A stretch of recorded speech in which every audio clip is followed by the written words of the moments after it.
Hi everyone, this is Jason Barrett of Wall Street from Main Street. Welcome back to another Wall Street from Main Street podcast interview. Today, John Manfreda and I are joined by a special first-time guest, but I've been following his work for years. He's one of my favorite oil and energy experts. He's Dr. Kent Moores. He's a PhD. Dr. Moores is executive chair of the Global Energy Symposium, a major initiative involving some of the world's leading energy experts. It oversees high-profile analysis and policy recommendation to governments and agencies worldwide. He has left his university position, professor in the Department of Political Science and Graduate Center for Social and Public Policy at Duquesne University, where he was also scholar in residence at the Institute for Energy and the Environment to head up this global effort. He's been in the oil industry for many, many years, and he also writes a successful newsletter for the Oil and Energy Investor, which is published, I think, by Agora Financial. Thank you for joining us, Dr. Kent Moores. Well, thank you.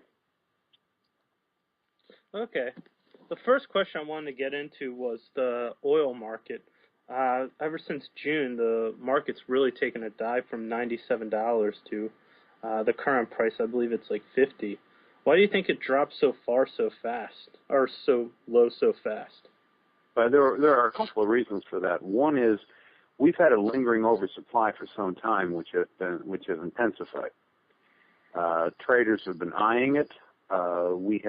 We were essentially balancing a known oversupply and an additional ability to add to the market beyond that on the one hand, with geopolitical uncertainty on the other. And finally, it was the supply side that trumped. Now, much of what has occurred in the latter portion of December, we've had essentially a push back up a bit here in January and early February.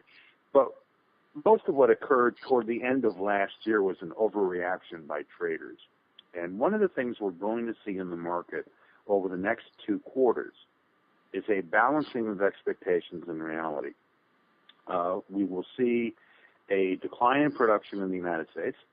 We will see a cut in capital expenditures moving forward. But these things take time to work out.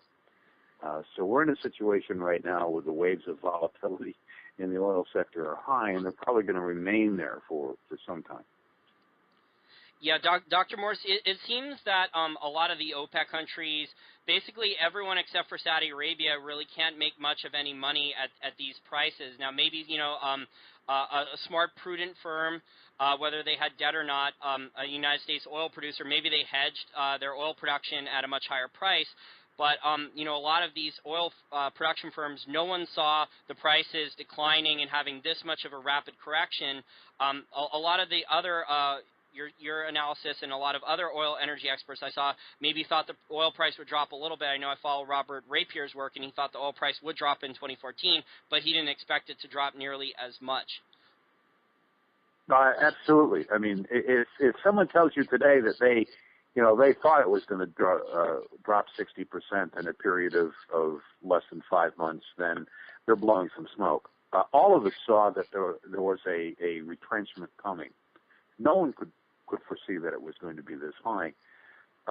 We're in a curious situation now because it used to be that every month we would eye the call on OPEC as being the balancer for the global market. And the call on OPEC has now essentially been replaced by a call on shale. U.S. shale producers are now the balancing agent for determining price internationally. So the Saudis got what they wanted, and that was maintaining market share. But they essentially have got it at the expense of losing control over who balances the market. Yeah, that's a great point, especially since I also see Canada right now. They've actually cut CapEx too. Do you think there's any way that Canadian oil sands could play a role as a swing producer at all with shale? Well, we have to remember that you have to now make a major distinction between projects that are already up and operating and those that need front-end investment. About 80% of all the investment in a project takes place before you get anything out of the ground. So if you've already got a project operating at this point, it behooves the producing company to keep it going. We've got a dynamic, however, that's taking place here where by 2025 or maybe even earlier than that, North America essentially is self-sufficient in oil. And where the United States was importing almost 70% of its oil as early as 5 years ago, 70% of what it needed daily. By 2025, we're going to be down to about 30%, and virtually all of that can come from Canada. So the only imports we're going to get from other parts of the world are imports that make sense given pricing differentials, an ability to hedge contracts for longer periods of time. And in this particular situation, the exchange between Canada and the United States is decisive. The ability to move oil sands production south of the border is entirely dependent, of course, on the production costs in Canada, but it's also dependent upon where your uplifters are, what the ability is of the refineries in the United States to produce heavier crude. And we've already seen some very heavy investments over the last 8 to 10 years, even in the American Midwest, which is now allowing major refineries to treat the heavier oil coming down from Canada without the Canadians having to upgrade it first. And I think that's what we're going to see progressively, more raw material coming south to be refined in the United States. So that's a long agreement. That's a long answer, agreeing to the fact that the Canadians do hold a balance here in terms of what is necessary in the American market. And I think you got to remember something else about OPEC in general and the Saudis in particular. They want to entice a cut in production in North America and also in Russia first, but they don't know what the triggering prices are. So this is very much an exploratory operation by the Saudis to find out what price is necessary to maintain a balance internationally that allows them to retain their market share. Because remember something, 86% of all the recoverable unconventional crude worldwide is not located in North America, which means that this battle the Saudis currently have with the United States and Canada, we're going to play out again and again as shale and tight oil begins to be a developing opportunity elsewhere in the world. This is going to go on. Yeah, it seems you mentioned the point there about potential economic warfare maybe between the Saudis and Russia. I've heard from other sources, whether it's Zero Hedge or I think even President Obama let it slip on a recent interview in the last month or 6 weeks, that, as part of their sanctions against Russia, he wanted to go to the Saudis and OPEC and try to knock the oil price down, at least temporarily, to, stick it to Putin because the U.S. doesn't like foreign policy. How much do you think, then, is geopolitics playing a factor in these low oil prices over, supply-demand fundamentals?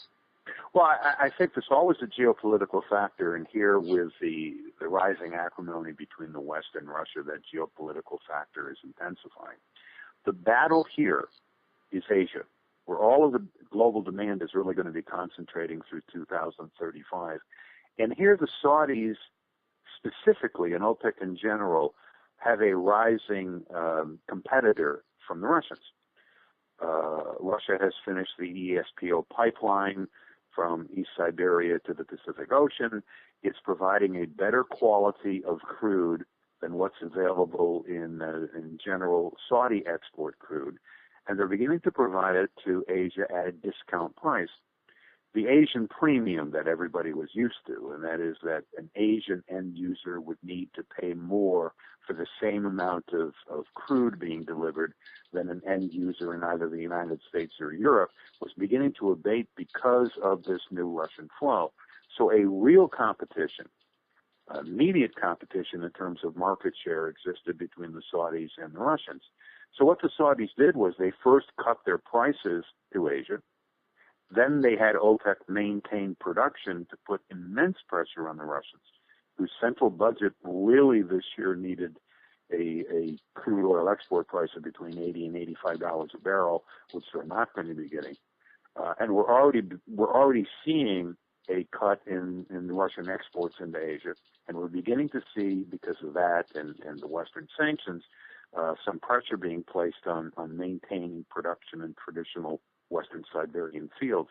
So what it is the Saudis wanted to do with the Russians, by and large, was achieve short term. The cuts by non-OPEC producers has begun first with Russia, but the primary opponent here remains American shale producers, and we're beginning to see that. We will see more of this as we move in further into the second quarter of 2015. But we see this knee-jerk reaction. If there is a surplus in stockpiles emerging from the American Petroleum Institute and the EIA surveys each week, the price of oil will go down. And then on Friday, you get the Baker Hughes rig counts. And as the rig counts continue to go down in North America, then the price of oil starts going back up.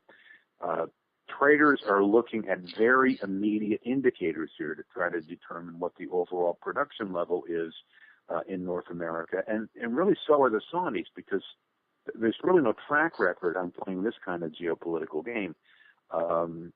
Their ability to maintain market share, I think, is very much a debatable issue. And as I've mentioned several times, both in print and on the air recently, controlling 40% of the world's global crude oil just doesn't buy what it used to. OPEC just doesn't have the leverage it used to because there are more alternative sources, and that the Saudis can't control. Yeah, I definitely see that. And to keep this Saudi market from falling due to low oil prices, they introduced the largest deficit for the year 2015 with estimates because they're increasing their social programs. And I was wondering, what do you think happens first? Right now, shale oil, their production cost, from what I read, is $65 per barrel, not including the debt. You know, a lot of them have a lot of debt on their balance sheet and finance that drilling through debt. So if you ask me, the costs are higher. Or, you know, civil unrest in Saudi Arabia, or another Arab revolution, which the Saudis bribed in 2011. What do you think would give first, and what would happen if these prices sustain? Could both of those happen? Well, the two really separate issues. First of all, let's talk about the overall profitability limit for shale production. You've got to remember that many of the medium and larger sized shale producers, and the ones that I look at particularly, are those companies that have ongoing, well-structured, efficient operations in high-producing basins with full infrastructure already developed. So I'm not looking at the entire market. I'm looking at particular, probably 100 or so producers in the United States and taking my keys from them. Virtually all of these are hedging at least 70% of their production into next year. So when people say it's $65 or $62 or $60 a barrel is the break-even point, that's the break-even point without hedging onward production. You actually can continue to operate well below that level for a period of time. That's number one. Number two, going to the Arab Spring, and we're already moving into Arab Spring 2. And Arab Spring 2 is going to be far less settling than Arab Spring 1 was. The reason for this is a number of the producers actually bought off their populations by using oil proceeds to increase social programs. And it is necessary because of a very high unemployment rate, of the fact that most of these economies are not diversified, which means most of what they need they really have to import from someplace else and pay hard currency for it. That is also the Saudi problem. The Saudis, United Arab Emirates, and Kuwait have an advantage of very large hard currency reserves. The Saudis can run a huge budget deficit well into the future without having any impact whatsoever in terms of their social structure. The big concern we had recently was the death of King Abdullah and the accession to the throne of King Salman, and the question of whether or not the last descendants of the initial king, once that line is finished, whether we have increased social instability when we're moving from one generation to the next in the Saudi royal family. And I think that's probably an issue we're going to have to consider seriously, but not for another 5 or 7 years. And I think the royal family is already making some very concerted plans to bring in the next generation. So I don't see a Saudi unrest as being likely. I do see unrest in other parts of the Middle East increasing quickly. And the place I keep telling people to look at is not the place that most people think of. You should take your leverage right now from Bahrain. Bahrain is not a major oil producer. It's a very small country, but it has the one thing that everybody fears. As the unrest intensifies in Bahrain, this is a Sunni minority royal family against a Shiite majority population. And that's the one element you want to keep out of the Arab Spring unrest, but Bahrain's going to guarantee it comes in. So we're going to see an unrest here that's intensifying. And outside of Saudi Arabia and a few other countries, these nations no longer can afford to buy off their populations. So this is likely to get nasty. Yeah, I agree, especially a country like Venezuela, which because of socialism and Marxism that they run down there, they don't reinvest really any of their oil profits back into the business, into new technology, improving their refineries, finding new oil reserves or lowering production costs or anything like that.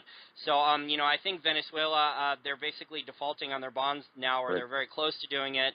And then, in Russia, Putin's approval rating, I think, I just read a story, it hit 85%, and I think the way, I don't know how much truth there is to all these different things, but he's spinning it that, all of the oil price drop is all due to, manipulation from Wall Street, the Saudis helping the U.S. government and Wall Street manipulate the market lower, but the Russian people are buying it. So even though there is more inflation and Russia's not making as much money as it did on oil and natural gas, before June, it just seems that the Russian people are, not as upset with it as maybe citizens in other oil countries where they're feeling more of the pain right now. Yeah, two things to remember about the Russian situation. One is they're already technically in recession, but I think the bottom is pretty much hit there. If you take a look at the ruble exchange rate is well below where it was before they were hit with the oil price declines. But it is getting steady. That's number one. Number two, people shouldn't read too much into some conspiracy of the West to try to remove Putin. Because as you look, if Putin were removed, I'm not certain that the West would like any of the people who would replace him. We're back to the situation that we saw generations ago where we may not like a foreign leader, but we like the stability more that foreign leader creates than the power vacuum that would take place if he were removed.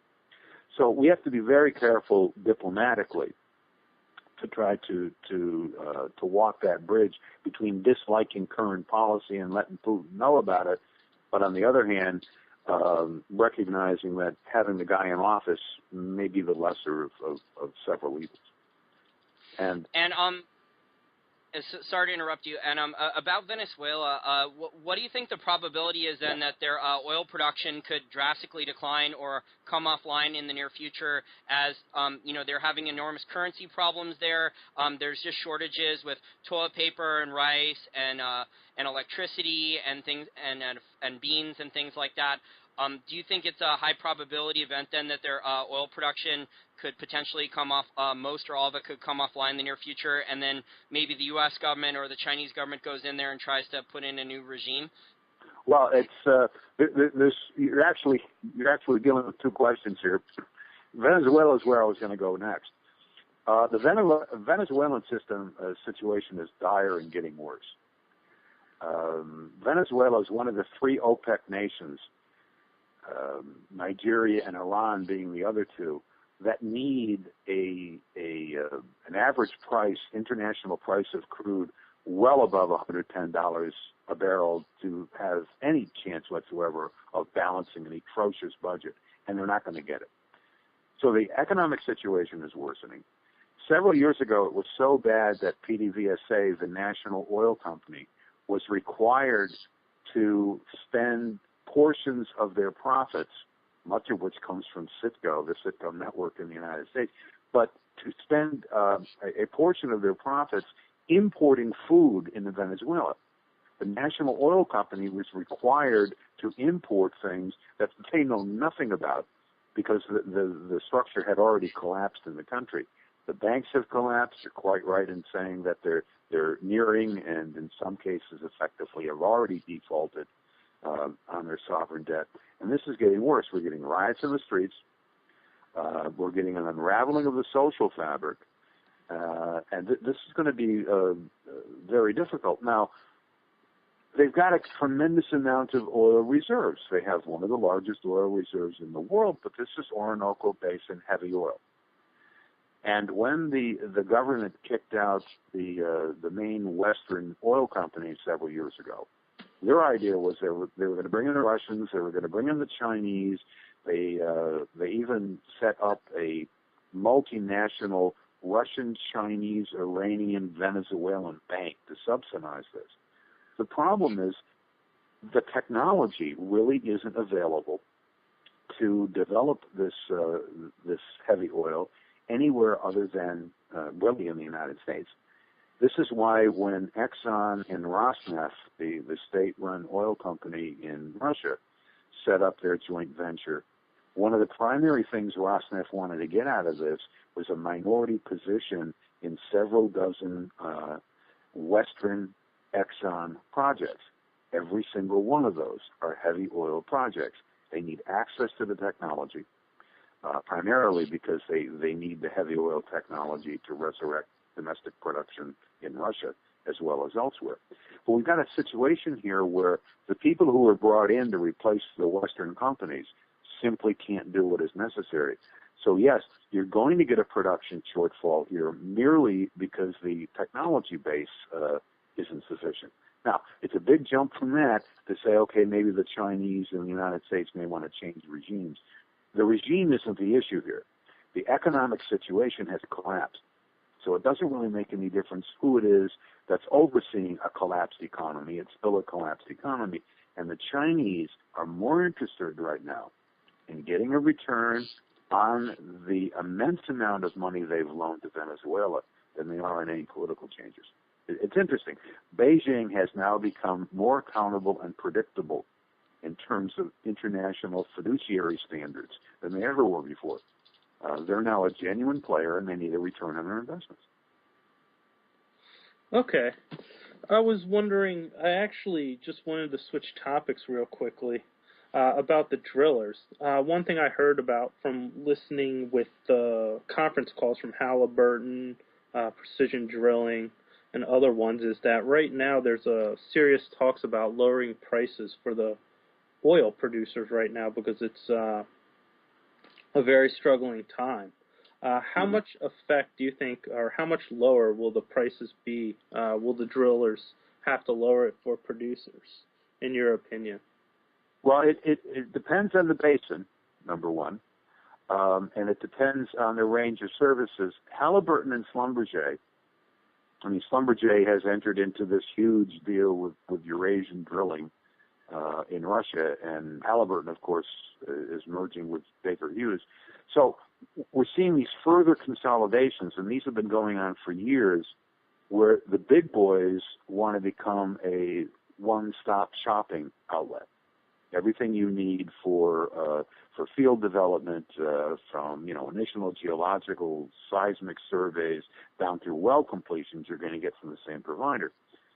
Now, Halliburton and Schlumberger's idea on this was, as they consolidated more of this under their own control, they could pretty well standardize prices and give a range of services but have fewer competitions.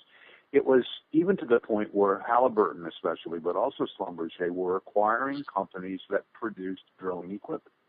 We were beginning to see this this horizontal consolidation taking place in oil field services. Well, that's been derailed somewhat because of the drastic collapse in oil prices. So we're beginning to see drilling companies provide certain discounts in return for guaranteed longer-term contracts. Now, Halliburton and Schlumberger had already pioneered this. If you were an operating company and you had several projects that you needed drilling at, because one of the biggest problems we were recognizing was the time lapse between finishing the borehole and completing the well was extending. And it was up to almost 28 days in certain places in North America before the price collapsed.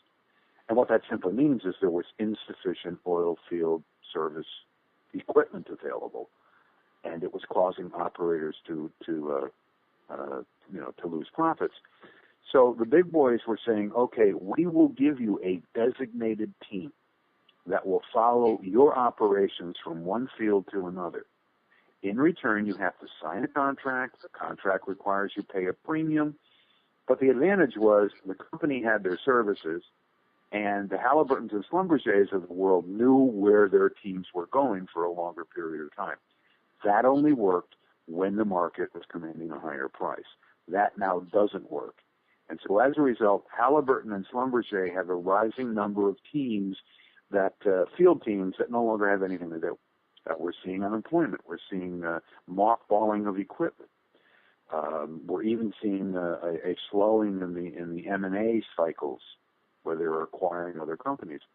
And in this scenario, it is really the buyer's market that's coming in. A good, efficient, well-run company operating in a basin they know well with an infrastructure that's completed can now actually produce at a much lower price because the OFS providers are going to have to give them a discount. And, that's an interesting twist. It's not going to last more than 2 quarters, but at least it's an interesting scenario right now. Yeah, I wanted to follow up about you spoke about Halliburton. They have a famous ongoing merger with Baker Hughes. And right now, antitrust regulators have expressed concerns about adequately replacing the lost competition if Halliburton and Baker Hughes merge. Do you think antitrust legislation is going to block this merger? I think it's unlikely. 2 things you have to remember. Number one, if they weren't going to block the American Airlines U.S. Airways merger, they're going to have difficulty blocking anything. That's number one. But number 2, the way you get around this is you wait, find out what are the specific concerns of the regulators, and then you spin off those portions of your overall corporate structure. You give up enough so that the regulators will approve it. And we already see the model that's going to take place here. If you take a look, this had nothing to do with regulators, but if you take a look at what the major refineries have been doing, the major refineries have been spinning off midstream assets they used to own into separate companies, either master limited partnerships or other kinds of limited partnerships that are now running separately. The advantage is this new pipeline company has guaranteed contracts from what used to be their parent operation, plus they can also go out and look for other end users who might need their services.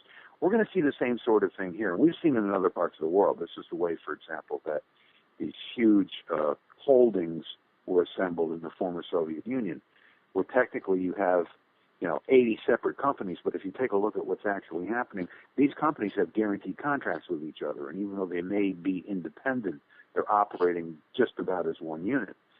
This is how Eurasia Drilling, for example, was created.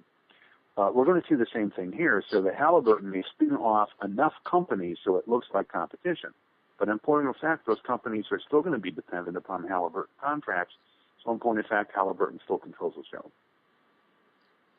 Yeah, that's interesting. I think a lot of these MLPs, especially in the midstream space, if they have their cash flows locked in, I think they're pretty good, at least yield investments. I wouldn't expect any capital gains out of them necessarily, but I think their yields are fairly stable because I think we're just consuming so much oil each day and each year that, even though the oil price dropped, eventually there's going to be more oil and more gasoline consumed at these low prices because in the long-term markets work in that way. The cure for low prices is low prices. Yeah. And the other thing to remember about several MLPs, the disadvantage of an MLP, and Kinder Morgan was a good example. If you reach a certain size, you can maintain your dividends only by acquiring companies at prices those companies don't deserve. So at a certain point, it doesn't make sense to get too big as an MLP. But an MLP runs profits.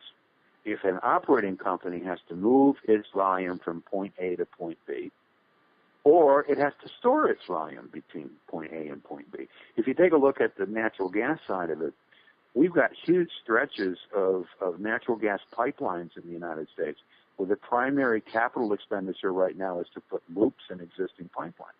It has nothing to do with transport. It has everything to do with storage. We've got pipeline networks in the United States in which an absolute majority of that pipeline volume is used for storage, not for transport. And we're beginning to see the same thing in certain designated regions for crude oil, especially when the prices start going down.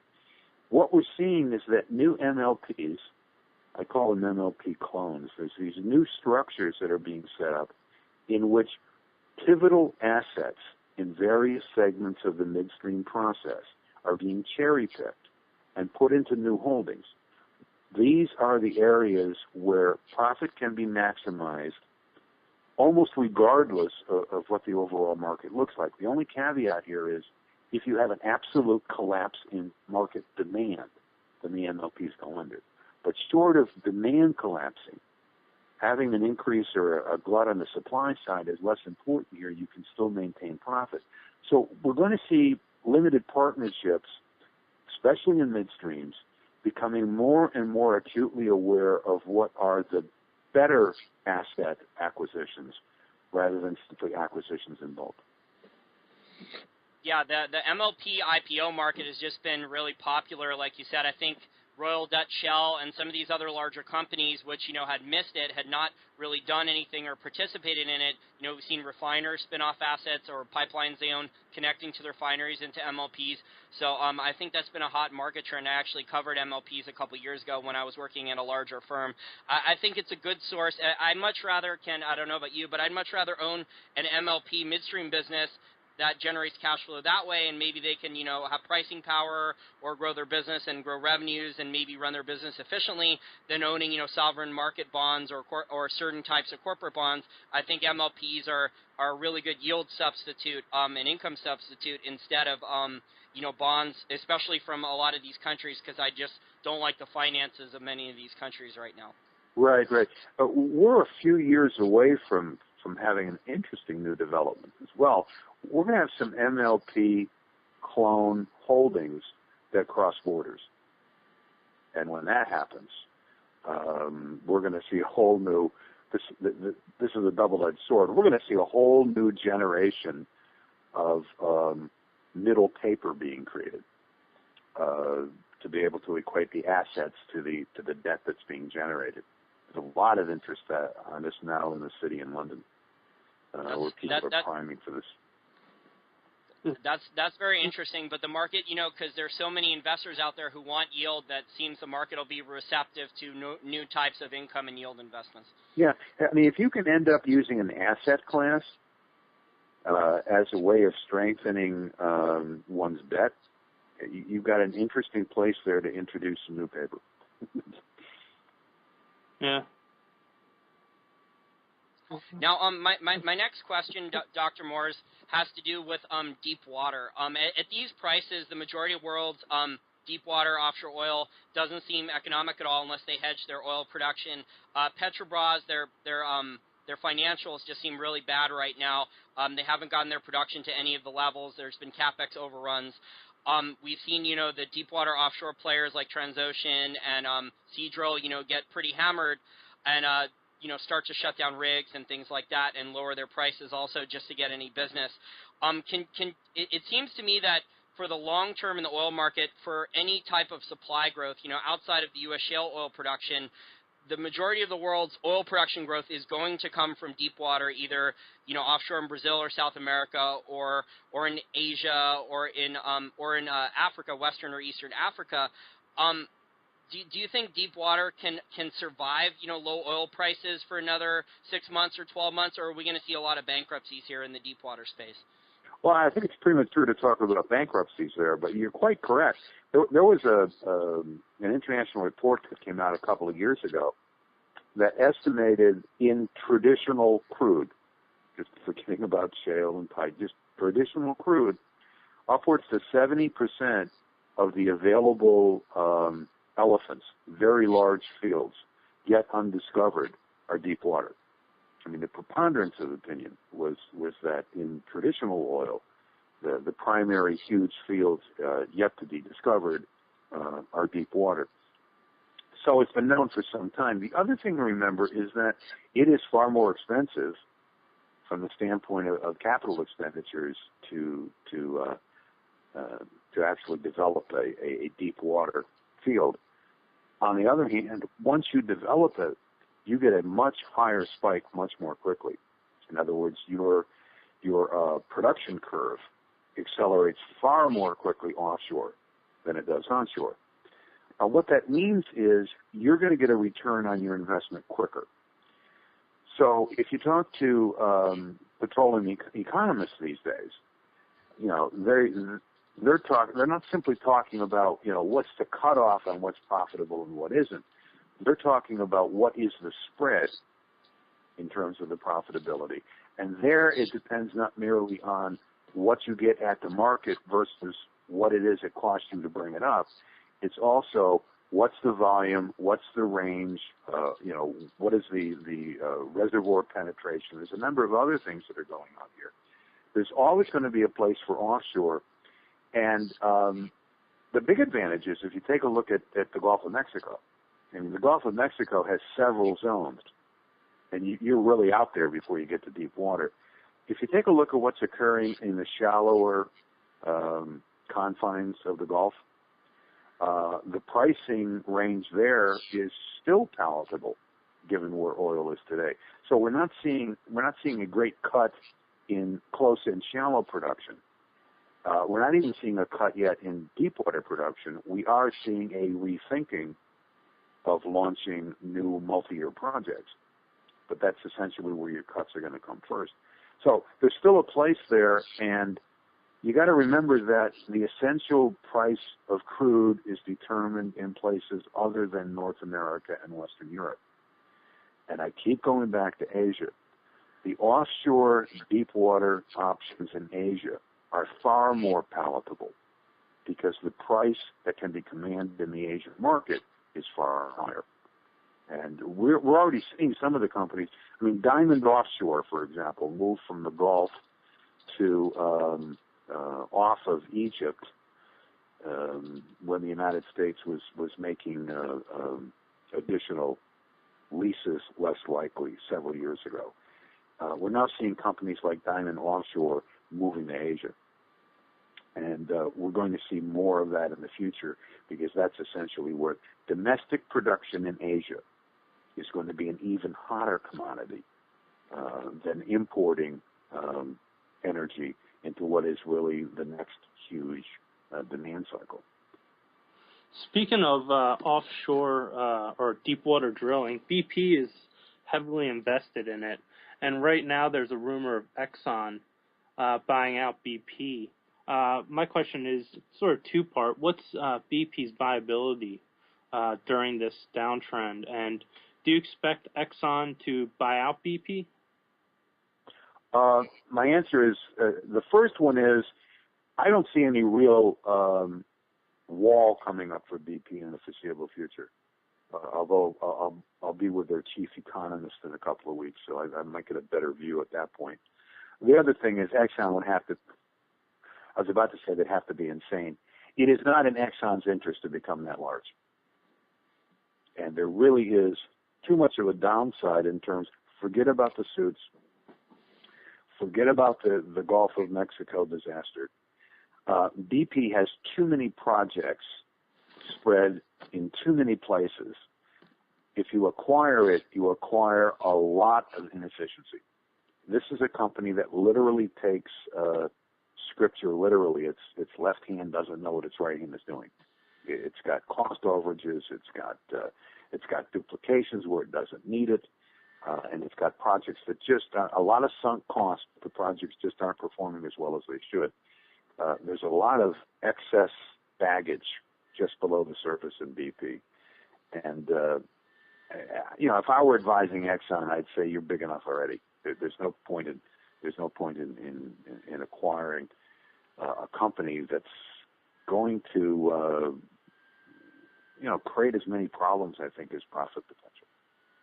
Yeah, I heard Royal Dutch Shell was also looking into it, but I have a feeling since China has, so much surplus treasuries and dollars that maybe China will finance, like Chinese banks or the Chinese government will finance, the ability then for one of the large Chinese state-run oil companies to go in there and maybe buy, not necessarily buy up all of BP, but start buying up maybe 50% joint venture interest in some of their projects or something like that, because I think the Chinese are more long-term forward thinkers, and they just want to get out of a lot of their dollar holdings, and they view oil as undervalued, and they'll try to lock up more oil production at these prices over the long term. Yeah, it's interesting because right now the Chinese are more interested.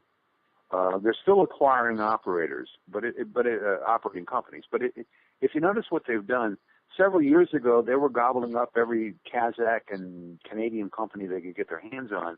The idea being that additional production would be moved back to mainland China.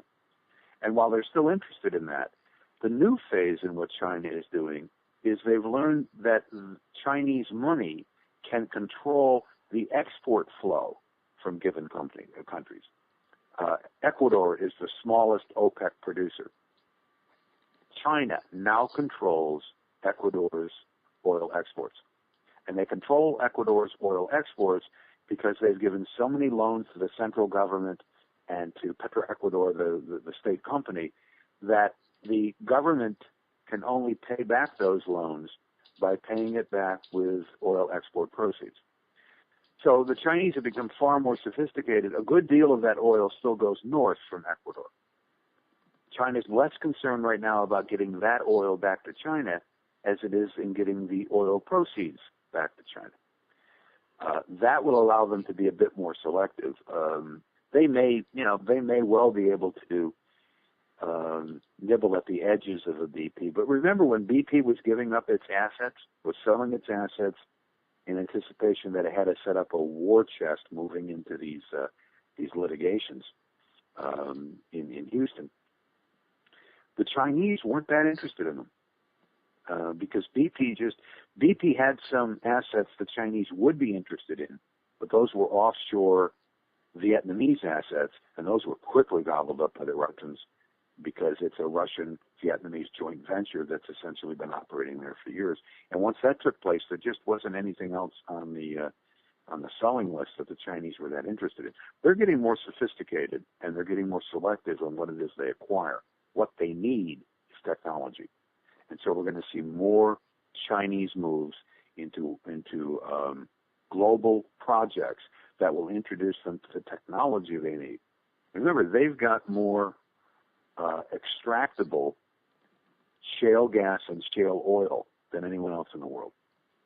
And so the next phase there is the Chinese would love to start developing their own domestic sources. But for that, they need a technical base they simply don't have. Yeah, and that's a good point about China. And also, if I could add to one point before John gives a follow-up question to you about China, is that the Canadian government they changed the rules after China made some investments in Canada, I think, for oil, that China can only do now, I think, 50% joint venture deals with Canadian resource companies, and they can't buy 100% of a Canadian company anymore. So maybe we're going to see that with not just Canada, but other countries going forward where the Chinese are not going to be allowed to buy 100% of companies anymore going forward. Right.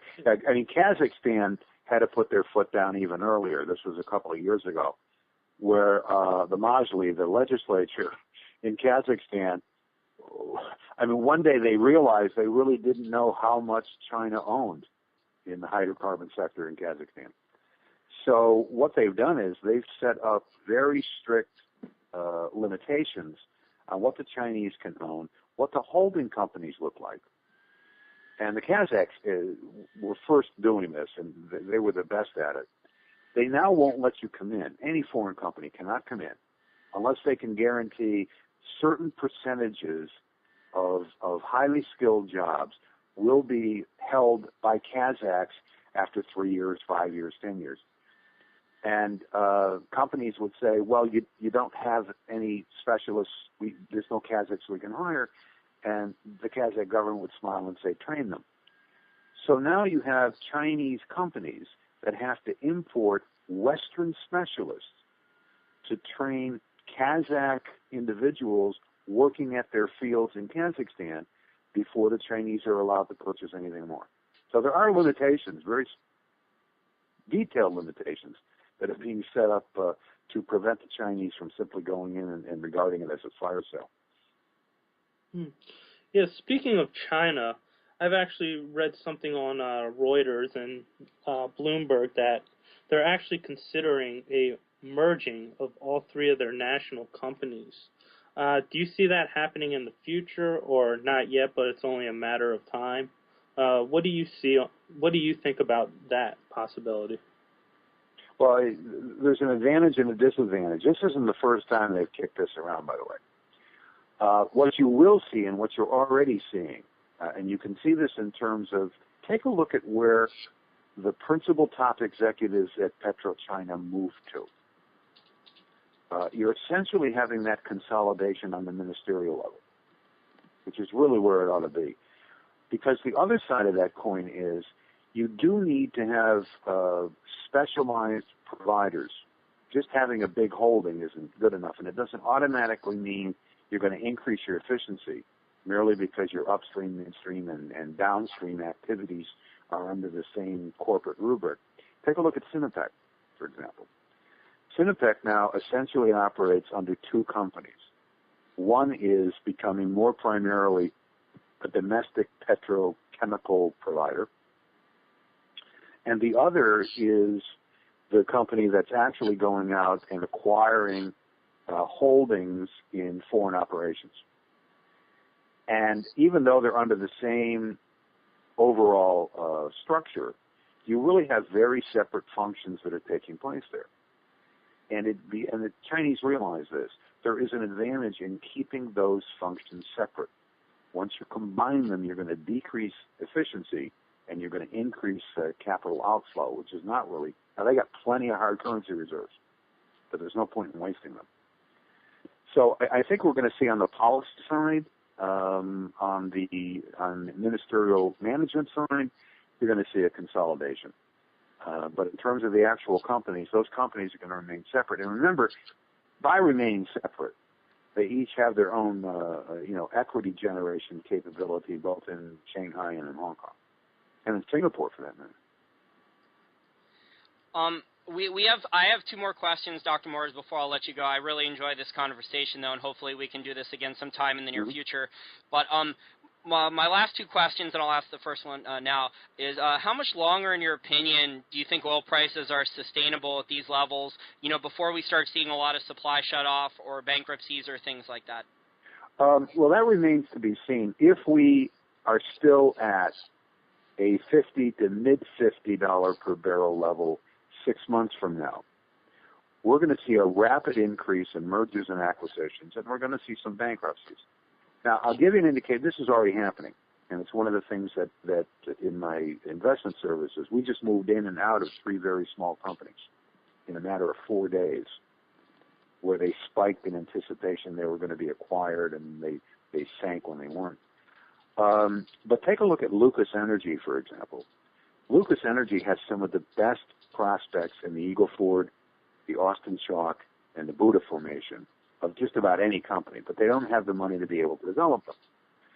So they ended up in a financial merger with a private company for the purpose of being able to generate enough capital expenditure to be able to develop these fields. Lucas went up almost 100% in about 3 days. We're going to see both straight acquisitions.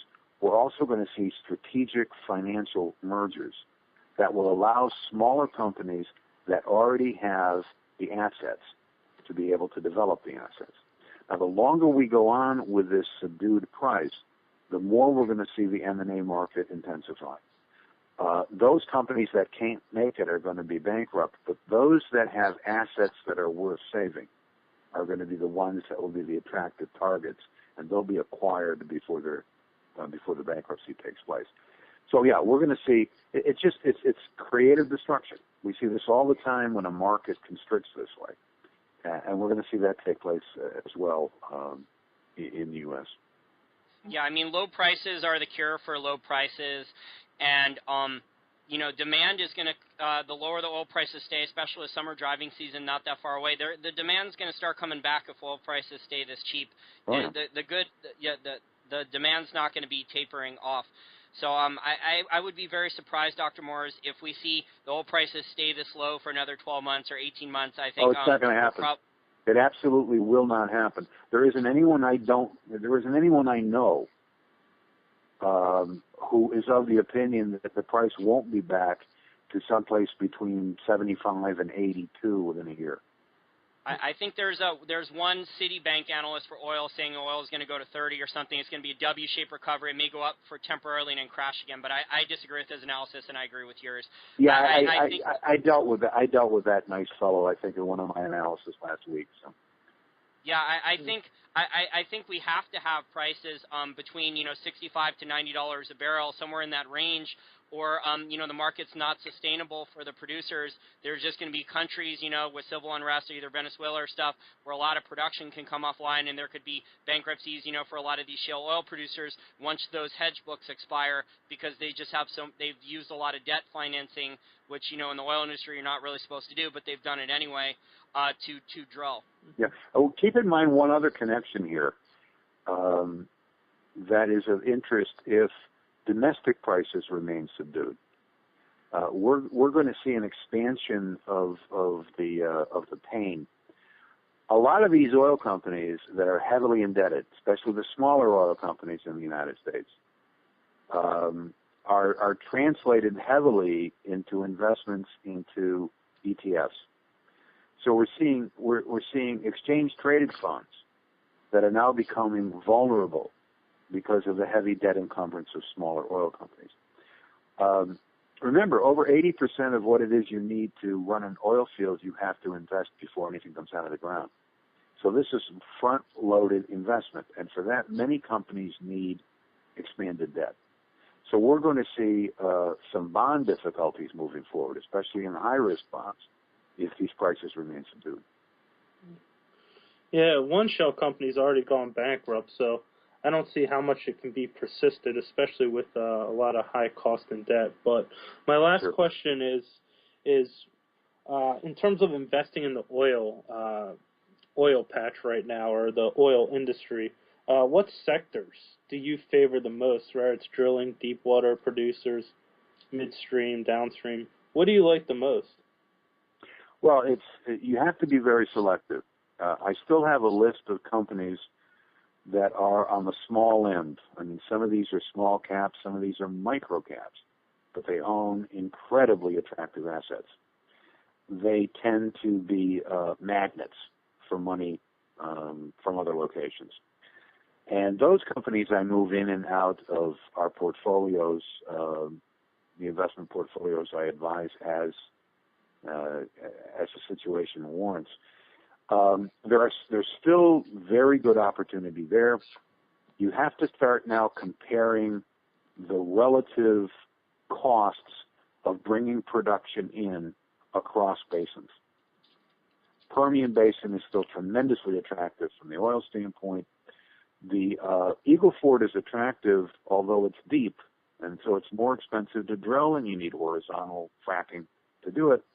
The Buddha and the Austin Chalk, Austin above, Buddha essentially below the Eagle Ford, may be more attractive. And so the companies that actually can parlay drilling into all three of those areas may be more competitive. On the gas side, the Marcellus continues to be the cheapest basin in the United States to bring in a profitable well. Now we're getting close. The average Marcellus well will come in profitably at a NYMEX price of $2.52 per 1,000 cubic feet. We're down to about, $2.80, $2.75 now. So we're pushing that, but we're already below the profitability of second-tier Barnett. And we're seeing companies not exercising leases in the Barnett and taking up leases in the Marcellus. So one of the things investors have to look for is not simply the bottom line and the profitability of the company itself, but where the company's drilling. Because the net differences in terms of of cost outlays are going to become more apparent as we move forward. We've already mentioned MLPs that are strategic with their asset acquisitions. They are still a fine class, especially with the fact that some of these MLPs still are carrying very nice dividends. So it's both value and income. I've identified some tanker companies. Now, we move in and out of these because this market doesn't remain stable for long. But I moved my people in and out, for example, of Frontline. Now, Frontline had been a disaster. I mean, its stock had probably collapsed 80% in a year and a half. But darn if you didn't need those tankers for storage. And rather than cut production, companies were prepared to lease out tankers to serve as storage areas for their crude oil. And Frontline went through the roof. I mean, it went up 180%, I think, in a matter of 3 weeks.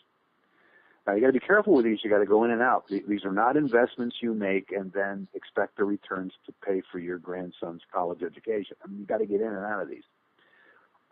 We have some technology that is emerging that I think is truly going to be groundbreaking. The problem there, of course, is always that, because, see, one of the things that's occurring here is that as the price is going down, it's still getting cheaper to drill. And it's getting cheaper to drill because there have been technological developments that have allowed us to cut costs, especially in fracking, especially in the ability not to have to put downhole known carcinogens, experimenting with other forms than simply water fracking. There are new, less expensive ways of blowing replacement pipe into existing pipe, which is cutting the costs of having to renovate what is now an aging pipeline network. So there's a number of areas there. You have to be careful because a number of these companies are rather small companies. So if they don't get contracts right away, they tend to go belly up. But they will also become acquisition targets for some of the bigger boys. And so there's a lot of interesting things that are taking place here now. One has to be very careful with not overextending.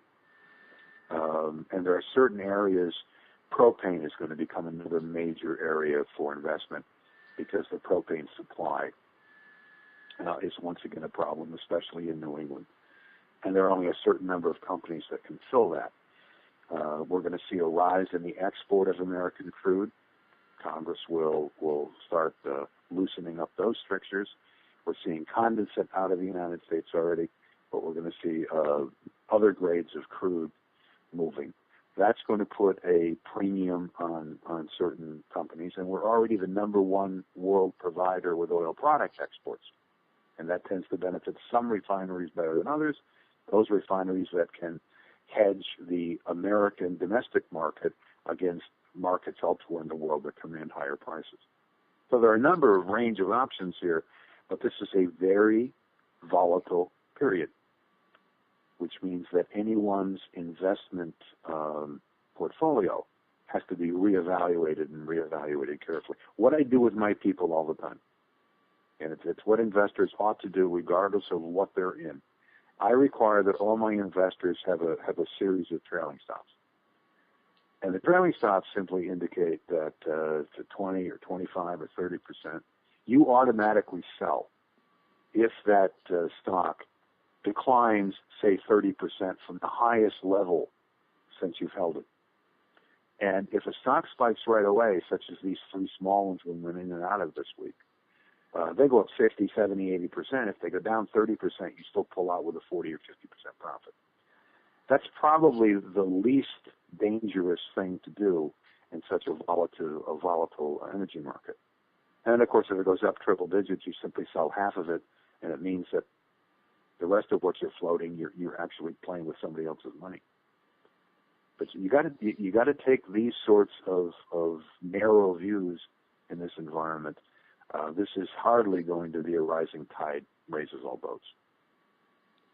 Yeah, there's been enormous volatility since June, but as we put in the bottom here in oil, and I think if the oil market hasn't already bottomed, it's very close, but there's still going to be a lot of volatility in the oil price as we put in a bottom here. But like we discussed earlier, I think ultimately next 6 months or 12 months, I think the price is going to be quite a bit higher, and maybe it'll stay in a much higher trading range going forward. But I think there's a lot of good investing opportunities in the oil market. I think people have to do their homework, though. They have to look for debt on the balance sheet. I think that's an important thing in this environment is how much cash can the company, if it's a producer or an oil service company, how much cash can the company generate, and when is their debt due? Can they afford the debt payments, or are they risking bankruptcy? I think that's one of the most important things for investors to do research on in this market. No, I agree. Well, I just want to thank you very much for your time. We've had a great hour-long discussion on the oil market. John and I have enjoyed it immensely. The oil market's just so amazing. It's probably, I think it's the largest market with trillions of dollars in it, enormous amounts of capex. Most people don't realize how much technology is actually put into the oil market. I think, oh, it's a dumb commodity market. I know a lot of value investors think that, right? But there's enormous amounts of technology applied to it to find new oil and reduce costs and come up with new drilling techniques, et cetera. And then there's just, like I said, so much money involved in this market and crazy geopolitical stuff, too, whether it's, OPEC squabbling or an economic warfare with Russia or, crazy stuff out of Venezuela. I think it's a very intriguing market for all of these reasons. All right, and I agree, which is why, I've been arguing for years now that we're going to have an emerging new energy balance with more sources than we've ever had. But if people are looking for a silver bullet to wean us from oil, they're going in the wrong direction. Oil will remain for generations a component of this widening energy market, and you can make some really great returns by investing wisely in it. Yeah, I completely agree. I think everyone should have exposure to oil and energy in their portfolio. I think it should be a permanent part of everyone's portfolio because, other than food, people use energy pretty much more than anything else. In order to run this complex modern economy we have for people who have smartphones and stuff, they have to have electricity and energy to power their cars and electricity for smartphones and things like this. Absolutely. Well, please tell our listeners where they can find your work, where they can read it, your articles and your newsletters. Well, the easiest place is to go into my free service, which you can acquire at www.oilandenergyinvestor, all one word, oilandenergyinvestor.com. Great. Well, thanks again for your time, and hopefully we can have you back on again soon to talk about the oil market. John and I really enjoyed this discussion. Great. Yeah, I'd love to do it.